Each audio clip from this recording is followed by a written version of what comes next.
వాళ్ళ దేశంలో అధికారం చెలాయిస్తున్నారు. ఇలా ఇది పక్క పెడితే ఈ చర్చ జరగాలంటే 10 జనపద నుంచి చర్చ జరగాలి.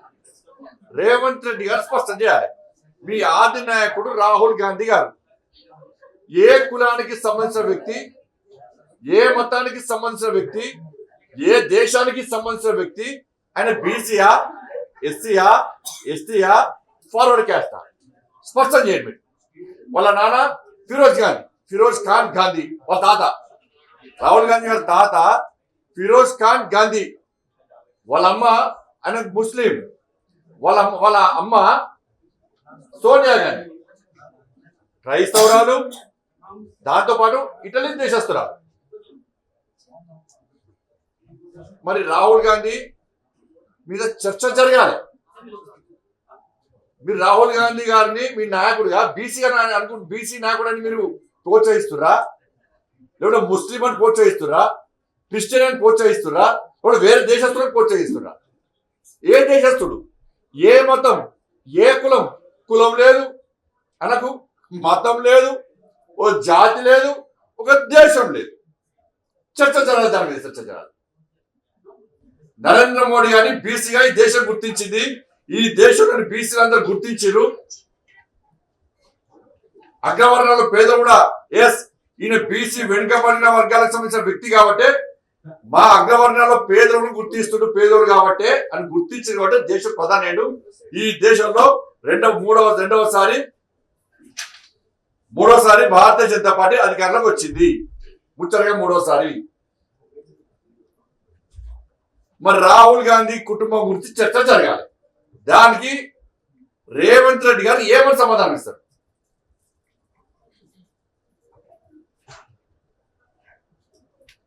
కొర్రితో తల కొట్టుకోవడానికి ఇదే.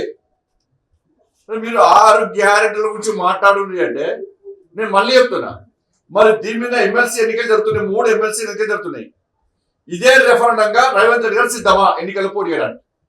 ఈ 3 ఎమ్మెల్సీ ఎన్నికల్లో ఇదే వాదం మీద రాహుల్ గాంధీ కులం, మతం, వర్గం, జాతి, దేశం, మోడీ గారు బీసీయా కాదా? దీని మీద ఎమ్మెల్సీ ఎన్నికల్లో పోయి మీకు ఇదే రెఫరెండమా చెప్పండి. అరే సంవత్సరానికి గాలికి వదిలేసి 6 గ్యారెంటీల మీద మీరు మాట్లాడకుండా మీరు బీఆర్ఎస్ ఒక్కటై వారు 6 గ్యారెంటీస్ మాట్లాడారు. మీరు 6 గ్యారెంటీల ఊసేస్తారు.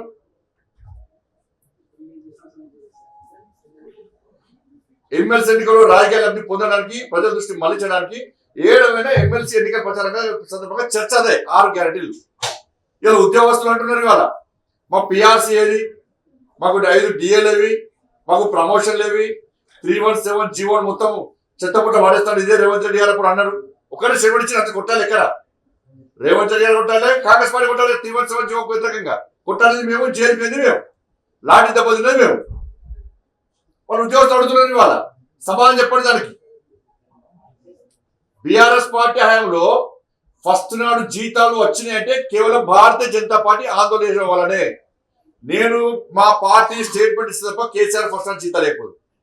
మేము బెదిరిస్తే తప్ప 15 లో కూడా జీతాలు రాలే. మేము కొట్టాలనుకుంటే జీతాలు రాకపోతే 3 నెలల కోసం జీతాలు వస్తుండే. మేము కొట్లాలి కాబట్టి అప్పుడు ఫస్ట్ నాడు జీతాలు వచ్చినాయి బీఆర్ఎస్ పార్టీ హయాంలో. నిరుద్యోగులు పరిశీలిస్తున్నారు. 4,000 రుణం మా నిరుద్యోగ వృత్తి ఏమైంది? 2 లక్షల ఉద్యోగులు ఇలా రిక్రూట్మెంట్ చేస్తారు, ఏమైంది?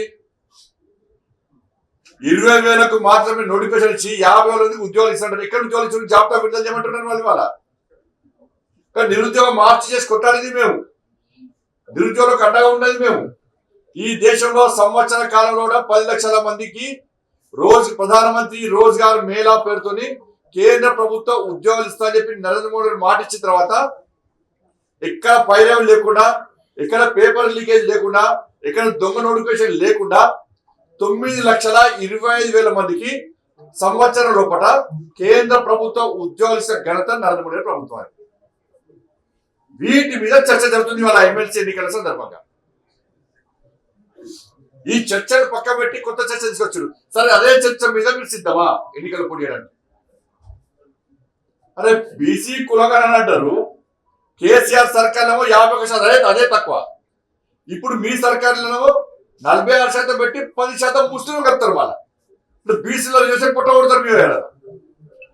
మీ జాగిరి అనుకుంటారు ఏంది తెలంగాణ రాష్ట్రం?